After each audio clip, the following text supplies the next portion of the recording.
Hello, welcome to episode 1 of My Plant-Based Cooking. I'm Kayla, live in Tennessee, and I'm gonna show you easy ways to be vegan.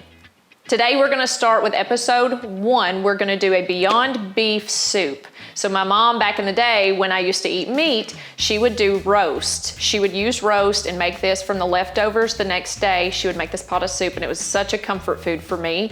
And I got to craving it. And I just wanna show you that there are ways to duplicate your mom's meals.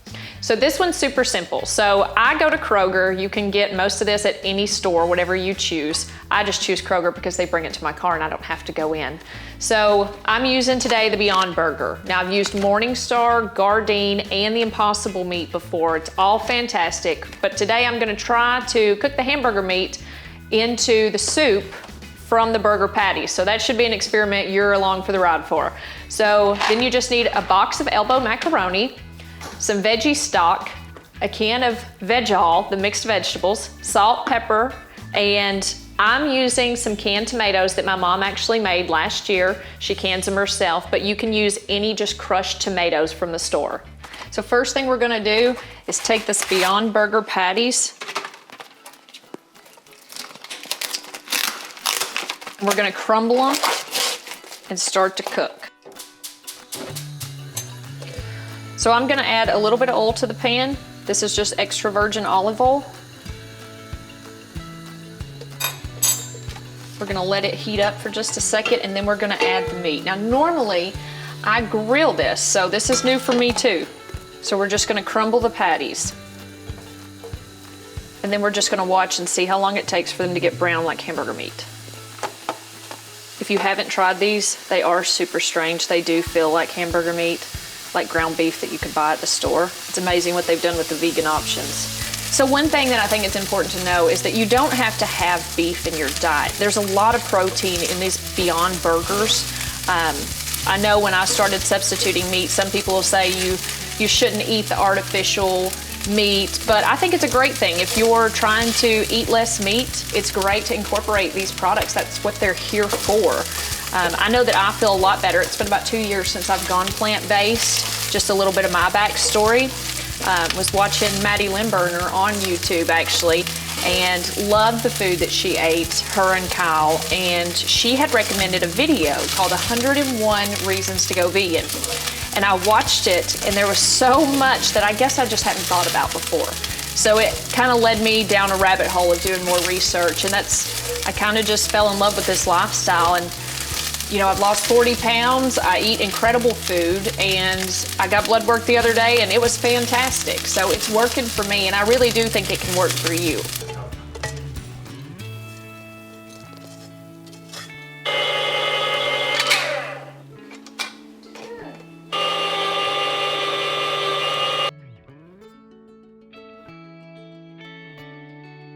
I'm actually gonna test this soup out on my friends later. And I really don't think that they'll be able to notice that it's not real beef. When you mix it in with all the other ingredients, it's really hard to tell. And I think that's one of the most important things about incorporating the fake meats and products into your food and your recipes. I think it's good to incorporate it into your meals. That way the people that you care about, that you want to try these, they will be willing to try it because it doesn't have the pungent taste that some of like the Daiya cheeses do. Okay, so now we're just gonna add the tomatoes and we're gonna pour in the veggie stock. Now you have to think you want this to be a pretty liquidy consistency because it's gonna be in the crock pot and a lot of that's gonna absorb. So we're gonna add the veggies now. Now we're gonna add some salt and pepper. Now I'm gonna do quite a bit of salt because that's one of the best ingredients when you're trying to trick people into loving your vegan meals. We're gonna add some pepper.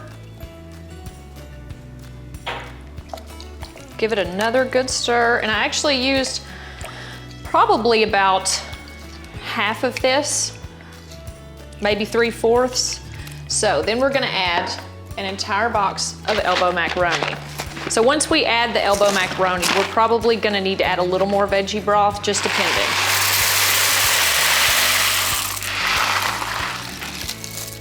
Gonna add just a little bit of water to go in it.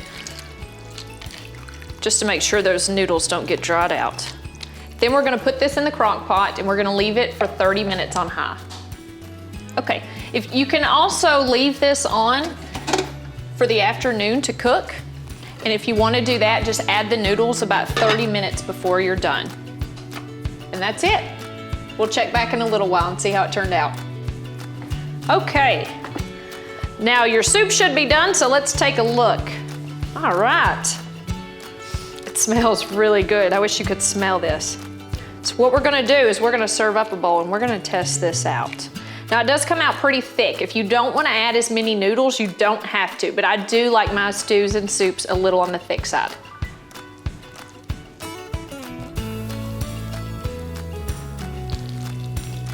All right, this would be a great meal in the winter when it starts to cool down. Just add some crackers. So this is a great meal if you have a get together in the fall or winter. It's a good soup that I don't think a lot of people will even notice that it's not real beef. If you eat the meat by itself, I think you will know a difference just in the texture, but most of the time soup and stews are a great way to hide it. So this is a great way to incorporate, Meatless Monday into your 2020 year. Comment below if you have any soup or stew recipes that you would like to see me try on the channel, or if you just have any that you love. I would love to know and test them out. Thanks for watching. Tater down. We lost a tater. It's a crying shame. It's so country.